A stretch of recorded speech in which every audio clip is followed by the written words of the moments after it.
Hello YouTube, how you guys doing? I hope you're having a great day. I know I'm being blessed. So this is going to be a sports video, and I'm gonna start it off with some NCAA stuff. We're gonna talk a little basketball, and we might go some other places. We'll see. But what I want to do at the beginning of this, okay, we're gonna start with the NCAA and what happened this week. All right, and it's about student athletes being paid. Okay, so I want to express my view, okay, because that way you can understand why I feel some of the ways I feel. Okay, I think student athletes not getting paid, right, is a criminal act. Okay, and I'm not exaggerating. I'm being very honest with you. I think it's a criminal act for student athletes to not be able to get paid. Okay? All right? I can't be as more blunt as that. Okay? So, you might say, why do you feel like that? Okay, well, we got to start from the beginning. I'm going to try to wrap this up and make it short as possible. A long time ago, I'm talking about leather hammer days, okay? A long time ago, because of lack of rules, there were a lot of injuries, and we talk about fatal injuries, especially in football, right?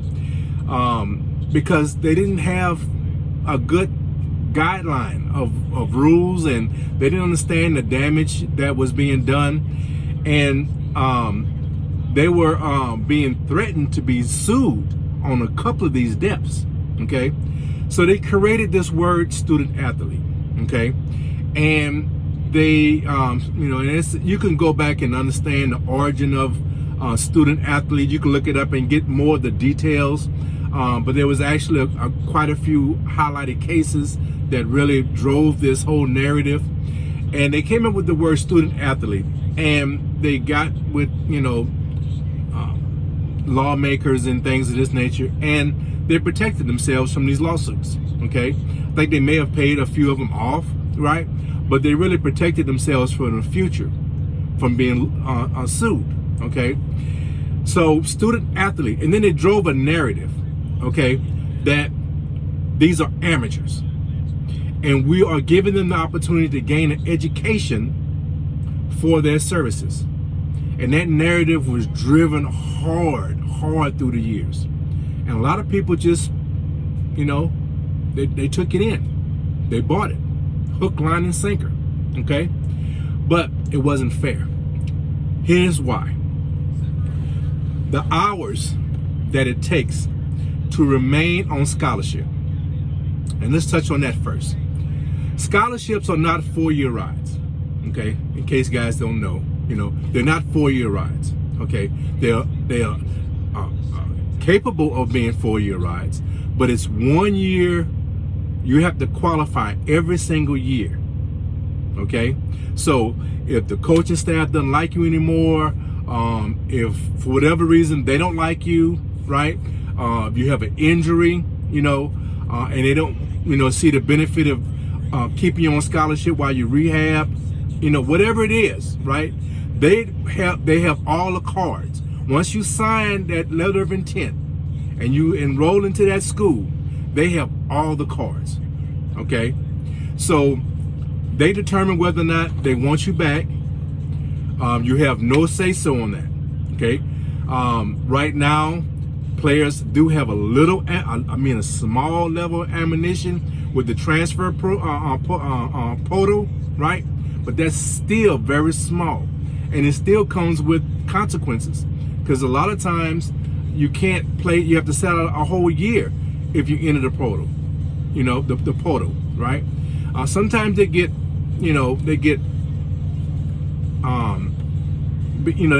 eligible to play the next year, but a lot of times they have to set out a whole year, where coaches can go job to job to job without having to do anything.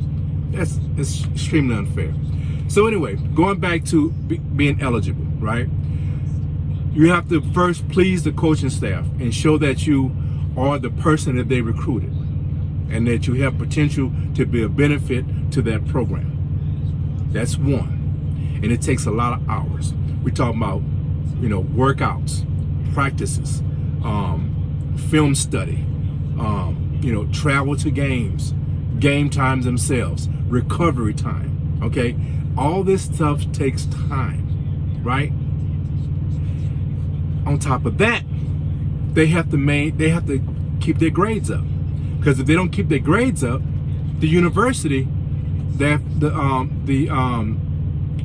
going to kick them out because they're not eligible. All right, so you have to keep your grades up on top of performing, right? That's a lot of time, guys. That's a lot of time, right? And we don't give up that time, so why should they give up that time?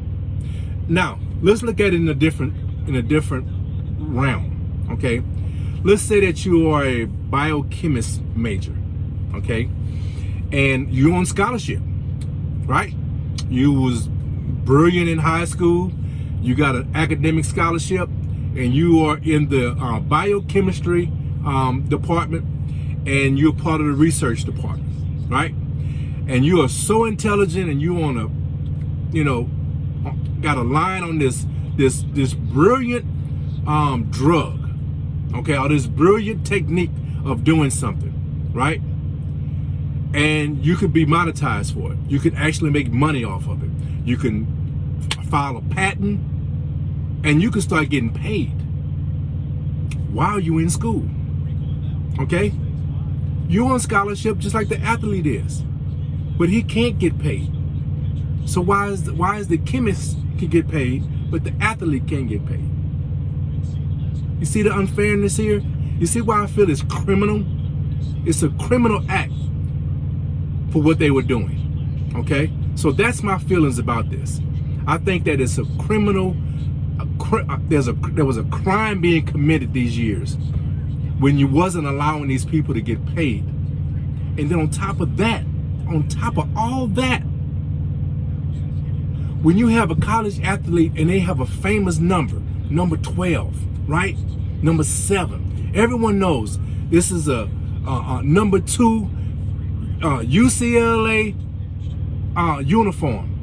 Okay, I mean a USC uniform, number 2. Everybody know who that is.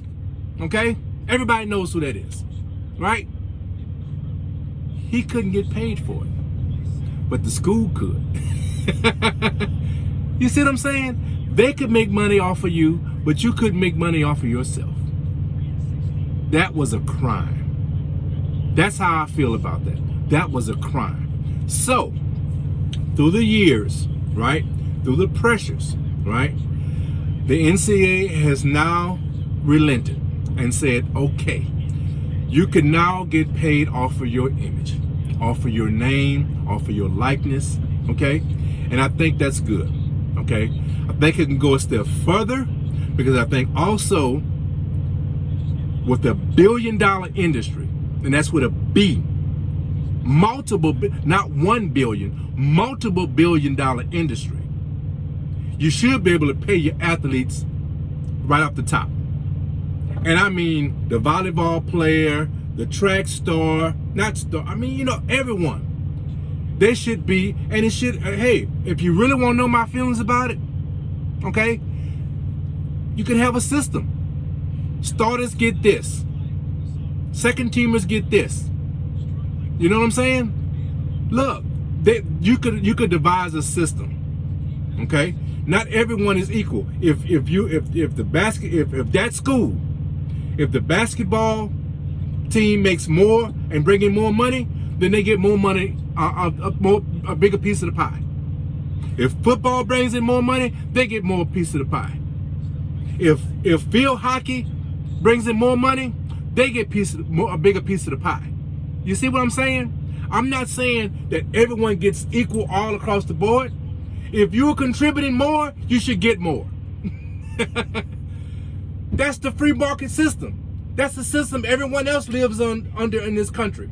Why shouldn't student athletes? Okay? Why shouldn't they also? So that's my feelings on this. So I think this ruling, I think is way overdue. I think it's a good starting point. we may never ever see student athletes get paid right off the top, okay?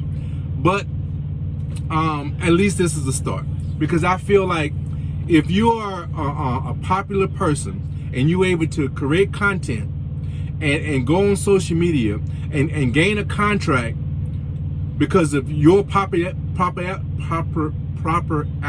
I cannot pronounce that word sometimes. If you are popular and you get the followers, and Yahoo or whoever wants to pay you because of that, why shouldn't they be able to? If it was good enough for the science guy, it should be good enough for the student athlete.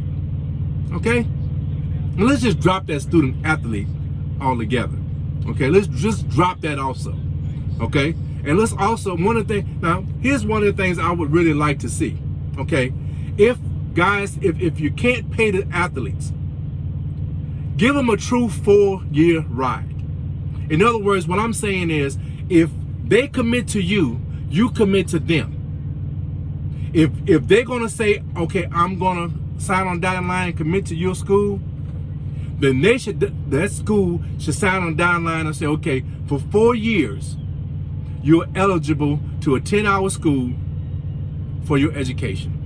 Now, if it takes you 5, that year is on you. You see what I'm saying? But for 4 years, they should be eligible to go attend school and try to gain their degree. Whether they get injured, whether they get cut, regardless of what happens athletically, they should commit to them. Now that should be the minimum. And then also let this rule also exist. Let them get paid off their likeness, let them get paid off of their signatures. You know, let's be fair and stop. And I don't want to use the S word, because that's not, I take that word very near and dear to my heart. So I'm not going to use that word. I only use it when it's really proper, right? But let's stop taking advantage of these young people, okay? And we all look at the person that get drafted. Do you know the percentage of football players that get drafted make money? It's one in a, when you hear these guys say it's a one in a lifetime opportunity, that's what it is. There's a fraction of players that actually make money off of their athletic skills after they leave school. The majority, hopefully, they get educated and able to get a good job afterwards. Hopefully, they learn enough and be able to become a coach or something of that nature. Okay? But actually going pro in the sport that they're trying to play, that is a very, very small portion. Small portion. Okay? So let's keep it real. Let's keep it 100. These guys need to be paid. And I'm glad this is a jumping start. Okay? So listen, that's my spiel on that. I really like the playoffs. Man, this is very exciting to me. It's not going the way I predicted. On the West, I did not know, when I made my video about the West, I didn't know Kawhi was out for the whole series, right? But Phoenix now I did tell you, Phoenix they showed me something in that Lakers series. I really opened my eyes and saw the potential for that team. And although I didn't pick them, I think I'm very happy for them. I'm very happy. And I'm so happy for Chris Paul.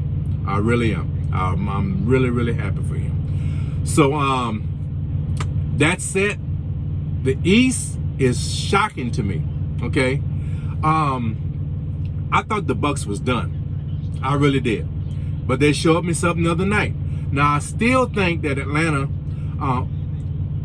and I said this on the show, and I'm gonna make this point as quickly as possible, okay? If Giannis isn't effective, right? And I don't mean just be on the floor. He has to be effective enough to demand a double team. He has to demand attention of Atlanta.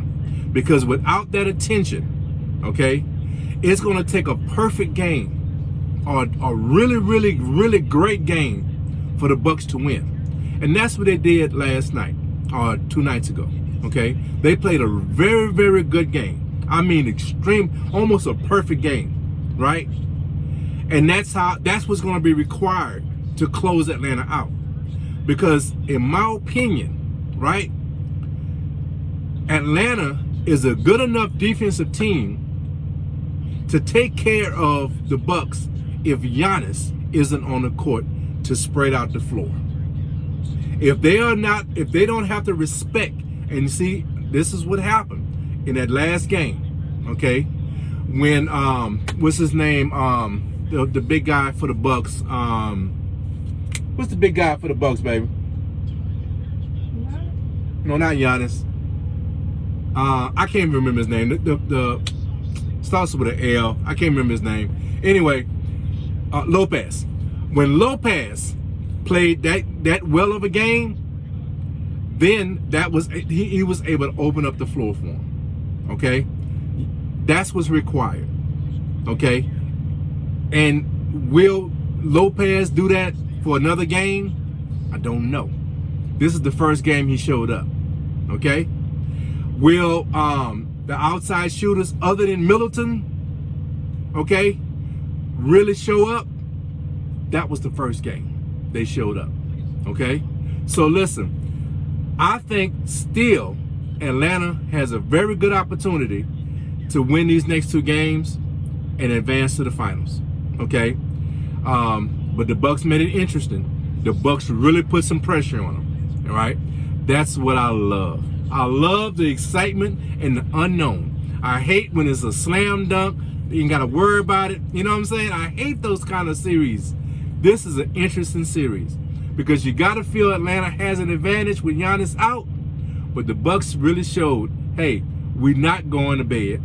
We're going to show out, and you're going to have to put us out in order to get us out. I don't know what Rick kept saying, but sounded good. So anyway, I'm excited for these series. I'll give you a take on my finals once that's set. But I look forward to it. Baseball, I'm really getting into it now. My Astros are playing well. They dropped a few a couple days ago, but hey, we're playing well. I love baseball. Baseball is so near and dear to my heart. And when the playoffs start, I'm gonna treat baseball like I treated basketball. I'm not gonna really address it until the playoffs start. Okay, not seriously. Okay, football. Hey guys, are you ready for some football? The end of the month, training camp starts. Training camp starts at the end of the month. It's coming. It's coming, and I'm so excited. I'm so excited. So listen. I've taken up enough of your time. Oh, one other thing. Congratulations to Mississippi State men's baseball team for winning the College World Series. Okay, that's something I really love. Actually, one day I kind of hope to actually attend that event because I think that's very exciting to me. I really get into that kind of stuff. You know. So congratulations, Mississippi State. All right. You beat Vanderbilt. Vanderbilt was trying to go back to back, but you put it on them. So congratulations. So listen, I guess that's about it. I'm going to wrap this up. Yeah, that's all I can think of, man. So look, you guys take care of each other, right? Love each other. And guys, be blessed. Rated Calf is out. Peace.